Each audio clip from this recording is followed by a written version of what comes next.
companheiras, olá companheiros, saudações petistas. Essa é mais uma edição do podcast Tempos de Guerra, a Esperança é Vermelha. Hoje é sexta-feira, dia 30 de julho. Eu sou Patrick e toco a conversa junto com vocês. No episódio de hoje, escutamos a companheira Daniela Matos, da direção nacional da Tendência Petista Articulação de Esquerda, que nos fala sobre os prazos finais para que a militância petista se organize para participar dos encontros setoriais do partido. Daniel Valença, do PT do Rio Grande do Norte, conta para a gente a situação política na América Latina, com informações sobre Cuba, a posse de Pedro Castillo no Peru e as mobilizações na Guatemala. E ouvimos ainda o companheiro Ismael César, da direção da CUT, que fala sobre a participação da Central nas mobilizações e a convocação de paralisações para o mês de agosto.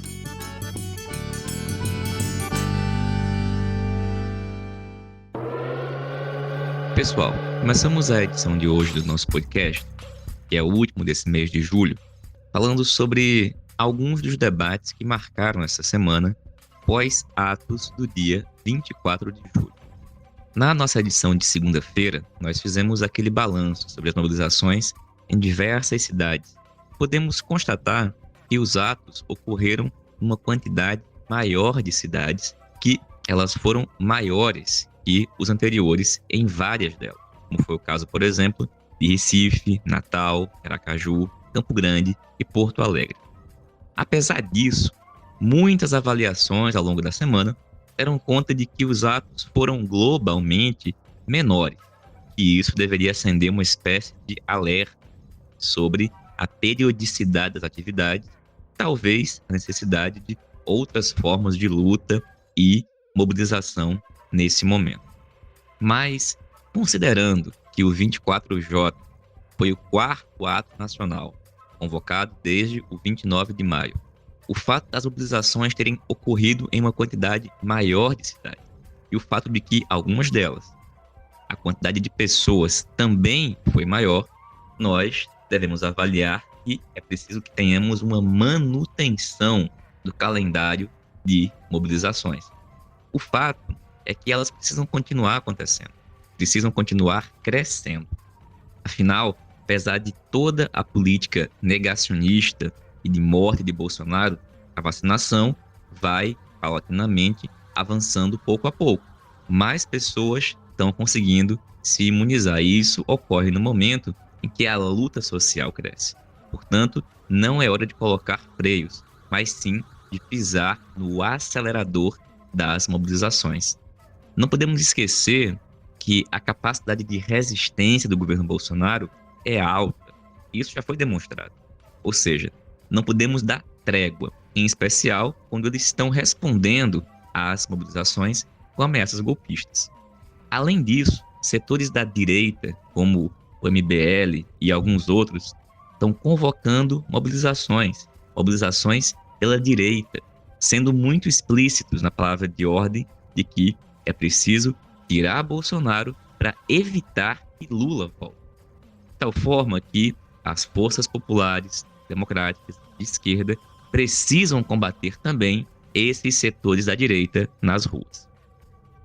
E é aqui que eu quero abordar outro tema muito tratado essa semana, que foi a ação de defumação da estátua do genocida Borba Gato lá na cidade de São Paulo. Eu digo defumação porque o ato, infelizmente, não causou maiores danos à estátua.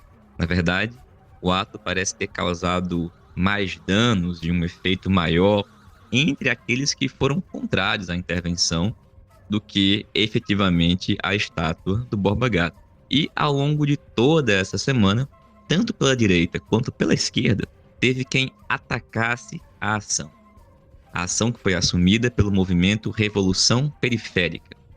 Bom, pela direita, foram os setores das elites que ficaram falando em vandalismo, depredação do patrimônio e em defesa da memória do bandeirante, que perseguiu, escravizou e assassinou milhares de brasileiros, de indígenas, durante o período do colonialismo. Mas, curiosamente, houve também quem criticasse a intervenção, supostamente pela esquerda. A ação de defumação da estátua foi vista por gente de esquerda como algo, entre aspas, desnecessário, algo que não deveria ter acontecido, algo que tirou o foco das mobilizações. E convenhamos, isso é algo que deve ser muito, mas muito contestado. Rui Costa Pimenta, do PCO, escreveu o seguinte, abre aspas, os identitários atacaram Borba Gato, um homem que está morto há 300 anos. Já o imperialismo está vivo e faz do Brasil uma colônia hoje e financia o próprio identitarismo. Nunca a expressão combater moinhos de vento foi tão precisa para descrever uma política. Fecha aspas. Renato Rovai, que edita o portal da revista Fórum, escreveu, entre outras coisas, abre aspas, não é um jogo bom para a esquerda apostar na violência, em especial no momento em que temos um fascista no poder, com um governo militarizado, tá doido para poder achar terroristas por aí para justificar o uso da força contra o campo progressista e os movimentos populares. Mas a burrice da ação contra a estátua de Borba Gato é ainda maior, porque pegou carona num dia de lutas contra Bolsonaro, o genocida da vez que nos assombra com 550 mil mortes, o fascista que precisa ser derrotado pelo seu presente e não pelo seu passado. E, por conta do que foi feito, as redes ontem falaram mais de Borba Gato do que do seu impeachment. É uma pena. Fecha aspas. Além de Rovai e Rui Costa Pimenta, também comentaram a intervenção Gilberto Maringoni, Aldo Rebelo e, bom, muito mais gente do campo da esquerda. Muitos nessa linha, inclusive com gente chegando a afirmar que talvez o ato nem tivesse sido feito por gente de esquerda, mas sim pela direita, por infiltrados, pela polícia, como uma provocação. No entanto, ao longo da semana, o que ficou demonstrado é que a manifestação foi sim feita por setores da esquerda, com toda a legitimidade. Essas pessoas, nesse momento, estão sendo perseguidas. Paulo Galo, líder do movimento de entregadores antifascistas, foi preso. Ele e a sua companheira estão sendo responsabilizados pela defumação em um grande exercício de autoritarismo. A Jéssica, que é a companheira do Paulo Galo, sequer esteve na rua naquele dia. Isso já foi demonstrado. No entanto, os dois estão sendo mantidos presos nesse momento. Uma prisão política e absolutamente ilegal. Diante desses fatos, somente um ou outro dos que criticaram a manifestação prestaram algum tipo de solidariedade ou reviram as suas posições. Quando, na verdade, neste momento, é fundamental que nós expressemos nossa solidariedade a Paulo Galo, a Jéssica e a luta de todos aqueles que enfrentam o fascismo, enfrentam os genocidas, sejam os do presente, sejam os do passado. Por fim, sobre esse assunto, vale destacar a mensagem do presidente Lula, que tuitou, abre aspas, é de se impressionar a rapidez com que o Estado manda prender alguém por queimar uma estátua, mas até hoje não conseguiu descobrir quem lançou uma bomba no Instituto Lula, quem atirou contra o ônibus da caravana e quem mandou matar Marielle Franco. Fecha aspas.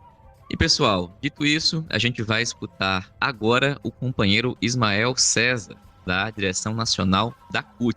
Afinal de contas, as mobilizações continuam. Ontem e hoje teve reunião de diversos sindicatos de servidores públicos para traçar uma paralisação para o mês de agosto. E é sobre ela que Ismael fala para a gente. Olá, Patrick. Aconteceu nos dias 29 e 30 de agosto o Encontro Nacional dos Servidores Públicos das três esferas, ou seja, servidores federais, estaduais e municipais. E o objetivo central desse encontro foi preparar a luta, ou seja, dar continuidade, dar musculatura à luta para derrotar o projeto de emenda constitucional número 32, a chamada reforma administrativa encaminhada pelo governo Bolsonaro, que está no Congresso Nacional. Essa PEC já foi aprovada pela Comissão de Justiça, está agora na Comissão Especial da Câmara dos Deputados, e está sendo feito todo um trabalho de pressão junto aos parlamentares, mas esse encontro, repito, teve esse objetivo central, da musculatura aos movimentos. O objetivo inicial era de reunir em torno de 2.000 pessoas nesse encontro e, para surpresa de todos nós, mais de 5.000 servidoras e servidores de todo o país se inscreveram para participar desse grande encontro, um encontro histórico. Encontro esse que foi organizado pelas 11 centrais sindicais do país, mas destaco aqui que em torno de 46% dos participantes ligados à Central Única dos Trabalhadores. Então, a CUT teve um peso central, fundamental, na preparação, na organização do próprio encontro, e vamos ter uma responsabilidade grande também, né, nos seus encaminhamentos. E, centralmente, Patrick, as decisões desse encontro, depois de muito debate, repito, foram 2 dias, uma abertura importantíssima que passou nessa abertura, além das entidades nacionais que tiveram uso da palavra, os presidentes das centrais sindicais, e destaco aqui a fala do presidente da CUT, Sérgio Nobre, que retratou todo o trabalho feito pela CUT, já a perspectiva de derrotar a PEC 32, as campanhas que tem realizado, a pressão junto aos parlamentares, a orientação que a CUT tem feito para a constituição de plenárias e fóruns estaduais e municipais, organizando seus sindicatos para fazer pressão junto aos parlamentares para que votem contra, para que rejeitem esse projeto de emenda constitucional. Então, portanto, a CUT vai ter um papel fundamental e foi muito importante a fala do companheiro Sérgio Nobre. E o encontro terminou agora na tarde do dia 30 com uma série de encaminhamentos. Eu destaco aqui algumas das decisões importantes que foram aprovadas no encontro. Em primeiro lugar, mobilização em Brasília, que vai ser realizada no dia 3 de agosto, tendo em vista o retorno dos parlamentares. Então, o Congresso Nacional retoma as suas atividades no dia 3 de agosto e as entidades vão fazer uma recepção, digamos assim, aos parlamentares. Então, vai ter um ato simbólico em Brasília, ali no anexo 2, com representação dos estados e com a mobilização aqui dos trabalhadores, em particular de Brasília, Goiás. Então, um ato simbólico já no dia 3 de agosto, na próxima semana aqui em Brasília, recepcionando esses parlamentares. Destaco ainda que foi aprovado no encontro uma greve nacional do setor, precedida de assembleias na construção dessa greve nos locais de trabalho, a necessidade de instituição dos comandos de mobilização, desde já, organizar atos unificados, e a data marcada, já definida para essa greve nacional dos 3 setores, é o dia 18 de agosto. Decidiu ainda, como ação, mobilizar e fazer pressão junto aos vereadores e deputados estaduais, e a orientação de fazer audiências públicas nas câmaras municipais, aprovar moções, contrárias à aprovação da PEC 32. Então, também essa orientação para que nos municípios faça essa organização. Pressionar também ainda os governadores, prefeitos, fazer pressão, porque nós sabemos que aprovada essa PEC vai ter um rebatimento direto nos estados e municípios. A maioria dos servidores são exatamente servidores municipais, estaduais, que estão lá na ponta, atendendo a população, e que, portanto, vai ser central fazer essa pressão também junto aos prefeitos e aos governadores. Definiu ainda ter campanha na grande mídia, nos meios de comunicação. Destaco aqui que a CUT já fez a campanha, já no início de janeiro, a CUT fez uma belíssima campanha que já está nas redes sociais também, em defesa do serviço público, que circulou em alguns meios de comunicações, mas aqui o encontro decidiu reforçar essa atividade, essas campanhas no meio de comunicação. Campanha também nas mídias sociais, e também nós, da Central Única dos Trabalhadores, as suas entidades filiadas, a CONDCEF, a CONFETAN, a CNTE, têm desenvolvido esse tipo de atividade, ou seja, a difusão de materiais de campanha nacional, compartilhando nas suas redes sociais nessa campanha nacional contra a PEC 32. E fazer pressão também aos parlamentares, utilizando as redes sociais, os sites, que é outra decisão, porque ao fim e ao cabo são os deputados, os senadores que irão ou não aprovar essa PEC 32. Então, muita luta para frente. Na fala de todo mundo foi, assim, como uma palavra de ordem geral, a necessidade de colocar para fora o governo Bolsonaro, que é o responsável pela perspectiva de destruição do serviço público, que tem levado a nação a esse caos em que estamos vivendo, e que foi, inclusive, na minha fala no grupo, eu destaquei que o Congresso Nacional, nesse momento de crise, de pandemia, de mortes, deveria estar se debruçando para aprovar leis, projetos de leis para salvar vidas, e não aprovar uma emenda constitucional com caráter dessa reforma administrativa que retira do Estado a sua capacidade de defender os menos favorecidos e que, portanto, o Congresso Nacional poderia, nesse momento, estar desenvolvendo políticas no sentido de garantir plenamente o acesso ao serviço público. Então, foi um encontro, na minha opinião, vitorioso, um encontro importante, que reforça a unidade dos servidores, dos trabalhadores como um todo, fazer uma articulação com a sociedade civil. Aprovou-se ainda a necessidade de orientar as centrais sindicais na perspectiva de construção de uma grande greve geral, porque o problema do país não é somente a reforma administrativa, o governo encaminha também uma proposta de privatização das nossas estatais, ou seja, então é necessário mais do que nunca a unificação da luta do conjunto dos trabalhadores e por isso a necessidade de uma greve geral nesse país para dar fim a esse governo, encurtar o seu mandato e eleger Lula presidente para, na verdade, anular tudo aquilo que foi feito pós-golpe nesse país. Portanto, foi uma vitória esse encontro e dia 18 de agosto, com certeza, teremos uma grande mobilização a nível nacional dos servidores públicos federais, estaduais e municipais. Viva a luta da classe trabalhadora, a unidade do povo, fora Bolsonaro. Valeu, Ismael. Obrigado, companheiro. Tamo junto na luta. E escutamos agora a companheira Daniela Mato, da Direção Nacional da Tendência Petista, a Articulação de Esquerda. A Dani fala para a gente sobre os prazos finais que se encerram agora, dia 1º de agosto, para que a militância petista faça as suas opções setoriais para participar dos encontros dos setoriais e secretarias do PT.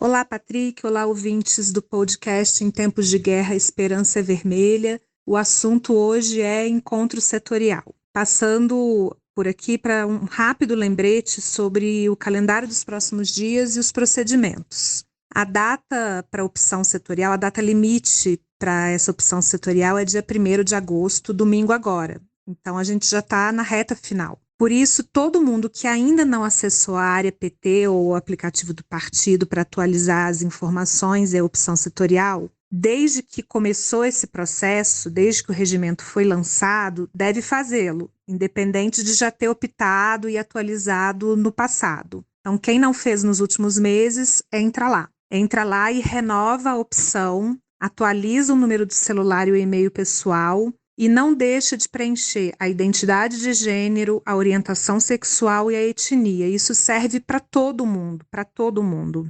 Se você tiver com dificuldade de acessar essa área PT e fazer seu recadastramento, fazer tua opção, procura um dirigente estadual da AE que vai te ajudar, vai te orientar como resolver o problema. Então, até domingo, todo mundo tem que optar por até 2 setoriais de livre escolha. E além dessas 2 opções que todo mundo pode fazer, é também possível participar dos setoriais de combate ao racismo, de mulheres e LGBT. Mas isso desde que você tenha preenchido aqueles campos que eu falei sobre etnia, sobre identidade de gênero e sobre orientação sexual. Por fim, pessoal, tem ainda um outro passo, e a gente volta a falar disso depois se for o caso, que é o credenciamento. Então, não vai bastar fazer essa opção até dia 1º. A partir do dia 10 de agosto e até dia 10 de setembro, a gente vai ter de novo que entrar na área PT e fazer o credenciamento para aqueles encontros para os quais você optou. Então, até dia 1º de agosto. Opção setorial, 2 mais mulheres, combate ao racismo e LGBT. E a partir do dia 10 de agosto, o credenciamento para poder participar do encontro setorial. É isso. Não esqueçam das datas, não esqueçam das orientações. Abraços, até a próxima. Valeu, Dani. Obrigado, companheira.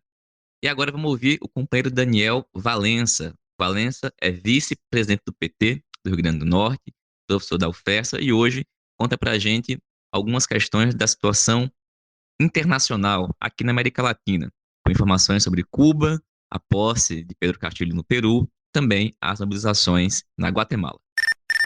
Olá, Patrick. Olá, ouvintes do podcast Em Tempos de Guerra, Esperança Vermelha. Patrick, hoje eu começo falando de América Latina, mas desde Tóquio. O Julio César de la Cruz, boxeador cubano, derrotou o Emanuel Reyes, que é um desertor que compete pela Espanha, e quando ele foi comemorar a sua vitória, deu um berro daqueles bem engasgados na garganta, dizendo pátria ou vida não, pátria ou morte, venceremos. Naquele espanhol bem enrolado do cubano, mas que quis deixar bem claro que o lema da revolução continua de pé e que o lema pátria ou vida, na verdade, é uma mentira. Significa o fim da autonomia, o fim da soberania do povo cubano e não a vida e os direitos do povo cubano. Bom, aproveitando esse ensejo para dizer que Cuba segue recebendo manifestações de solidariedade, recebeu barcos com doações do governo do López Obrador do México,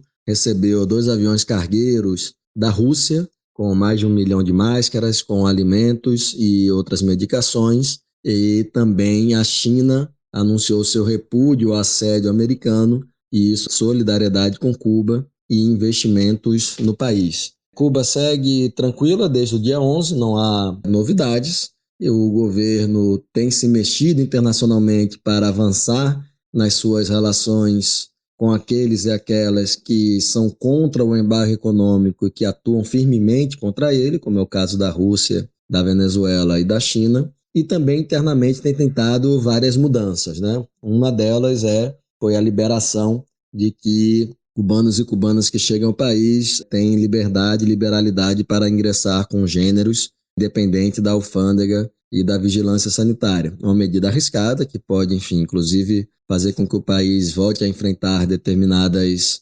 crises sanitárias superadas, mas uma medida de emergência para tentar contribuir com o combate à escassez de alimentos atual. Patrick, no Peru, finalmente tomou posse Pedro Castilho, após mais de um mês de assédio das Forças Armadas, de setores do sistema de justiça, das burguesias peruanas, que inclusive fizeram com que o próprio Pedro Castilho fizesse declarações mais moderadas do que a plataforma eleitoral. Mas eu queria trazer, Patrick, um texto publicado esta semana pelo Vladimir Cerrón, que é o secretário-geral e líder fundador do Partido Peru Libre. Tem um trecho do texto, Patrick, que ele diz: a clara definição do partido como uma esquerda socialista, marxista, leninista, mariateguista permitiu à vanguarda do povo discerni-lo da centro-esquerda e da esquerda liberal, empurrar a centro-esquerda mais ao centro e radicalizar o partido mais à esquerda. Essa foi a tática principal, sobretudo no Sul, onde inicialmente tínhamos um campo aberto. Hoje posso dizer abertamente, camaradas, que a campanha foi dirigida dialeticamente, com suas leis, princípios e categorias. Portanto, Patrick, a gente tem expectativa de que o Pedro Castilho cumpra com a sua promessa de levar adiante uma constituinte em um Peru que, enfim, carrega consigo uma estrutura econômica estatal da época da ditadura fascista de Fujimori, na década de 90, e neoliberal, mas que vai muito mais além disso, né? Os casos de Bolívia e Equador demonstram que a Constituição, por si só, não resolve a questão do poder. O que resolve a questão do poder é o domínio sobre o poder econômico e especialmente sobre as armas. Ou seja, é fundamental que o governo do Pedro Castilho leve adiante os fundamentos do Peru Livre para aí sim atacar o que é a formação social peruana e construir os pilares para a edificação de uma nova sociedade naquele país tão condenado desde a invasão dos espanhóis. Patrick, e agora, esta semana, foi a vez da Guatemala entrar em ebulição. Nossos meios empresariais de comunicação costumam olhar apenas para Cuba, mas, como nós já adiantamos aqui ao longo da pandemia, a região da América Latina tende a ter sublevações ao longo de toda a pandemia, por se agravarem as condições econômicas, sociais, políticas e sanitárias em nossos países. Então, se houve mobilizações no Chile, na Colômbia, no Paraguai, na Bolívia, na maioria desses países com o cometimento de vários crimes contra a humanidade, especialmente no Chile e na Colômbia, agora é a vez da Guatemala. Há um paro nacional neste país, convocado por nações indígenas, mas também pela principal organização camponesa do país, a CODECA, bem como vários movimentos, sindicatos e partidos de esquerda. A paralisação nacional tem como objetivo a derrubada do presidente Alejandro Yamatei, bem como do membro, do responsável principal, do fiscal-geral do Ministério Público daquele país, Consuelo Porras, que são acusados de corrupção, e o líder do Ministério Público de ter afastado um membro da Fiscalia que estava avançando em graves denúncias de corrupção. Bom, são várias estradas que estão sendo bloqueadas, também paralisações nas cidades e no campo, e também a paralisação de trabalhadores e trabalhadoras do transporte. Vamos aguardar o que acontece pela Guatemala, bem como no resto da região. Forte abraço, Patrick. Valeu, Daniel. Obrigado, companheiro. E, pessoal, essa foi mais uma edição do podcast Tempos de Guerra, a Esperança é Vermelha. Como vocês sabem, uma publicação que sai toda segunda e sexta-feira, que é totalmente feita por meio de áudios de WhatsApp trocados com militantes do PT espalhados por todo o país. Nos encontramos segunda-feira. Saudações petistas e até mais.